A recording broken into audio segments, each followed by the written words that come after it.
برینەکانی ئەم نیشتیمانە ساڕێژ نابن، تۆماری هەر ڕۆژێکی هەڵدەدەیتەوە مەرگەساتێکی تێدایە. 7 ساڵ لەمەوبەر و لە بەرەبەیانی ڕۆژی یەکی ئاب فڕۆکە جەنگیەکانی تورکیا بەردومانی گوندی زارگەلی سەر بە ناحیەی وەرتەیان کرد و بەهۆیەوە 8 هاوڵاتی شەهید و 11 دیکەش بریندار بوون. حەمەدە مینخدر یەکێکە لە بریندارەکانی گوندی زارگەلی، 5 لە کەسوکاری لە بەردومانەکەدا شەهید بوون. ئەو یەکێک بوو لەوانەی لەگەڵ شەهیدەکان گۆڕی بۆ هەڵکەنرا. خی گەورە کە ئازاری عەبدولخۆی نەدادەنا ئەو قەبە بۆم نادە بۆ بە شەهیدانەدا نافڕام و لەگەڵەوان ئەنێژرام.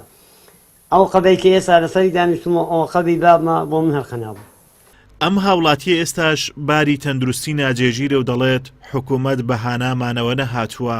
باس لەوەش دەکات لە دەرەوەی وڵات چارەسەری هەیە، بەڵام وەرگرتنی چارەسەری دەرەوەی وڵات لە توانای ئەودا نییە.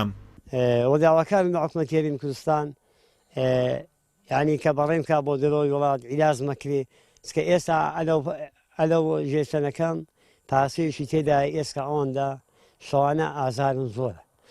وە لە خواردنیشدا یعنی وەکو پێویستنی مەزاداواکارم ئاڕقمان لێدەنەوە بۆ 4-5 ڕۆژەوە پێش و 4-5 بە عارەبەکانمان هەژدە کەسمان شەهید بوون ئەندام پەڵەمانی بەغدایەوە دەنگهاتوە، بەڵام هەرێمی کوردستان لە ئاسەدا بێدەنگە.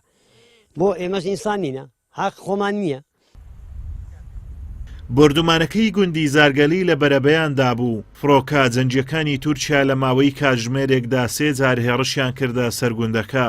وەک شایەت حاڵەکان دەڵێن تەنانەت لە کاتی بەهاناوەچوونی بریندارەکانیش فڕۆکەکان بردومانی گوندەکەیان کردوتەوە و بەو هۆیەوە ژمارەی شەهید و بریندارەکان زیادی کردووە. زاری یەکەم تەنها شەهیدێکمان هەبوو بە ناوی ئایشە مستەفا کە ئامۆژنم بوو. بۆ زاری دووەمیش کە بردومانەکەی کردەوە ئەو کاتە هیچ خەڵک نەگەی بووە هاواریان، بەڵام بۆ زاری سێم کە بردومانەکەی کرد تەنانەت زۆرە ساڕۆخێکی بەکارێنا ئاگری بووە. ئەو ساڕۆخە کارەساتی بۆ ئێمە دروست کرد. لەو بردومانی سێمدا هەر شەهیدمان هەبوو، واتە 7 شەهید لەو کاتە شەهیدێکیش بەر لە ئەو کارەساتی زاری سێم. بە بەڵگە وەرەقەی دکتۆرمێ ئەلعانیشدا خەستەخانانە گەڕێم لەبەر برینداری بوونەکەی خۆم هەتا ئێستا کەسێک ڕۆژێک لە ڕۆژێک لایەنێک بەرپرسێک لایەنێک نەهاتیە بڵێ ئەرێ کاکە تو بریندار بووی نەکرە من ئەوانی دیکەش خزمەکانیشن ئەلعان هەندێک لە ڕانیێنا بەڕاستی خان و بەرە و هەموو شتیان تێکچوو.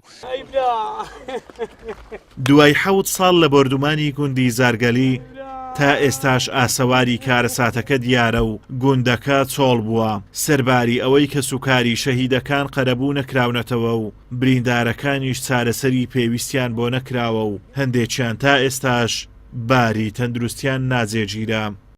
ئازاد ئۆمەراوی کەناڵی ئاسمانی پەیام.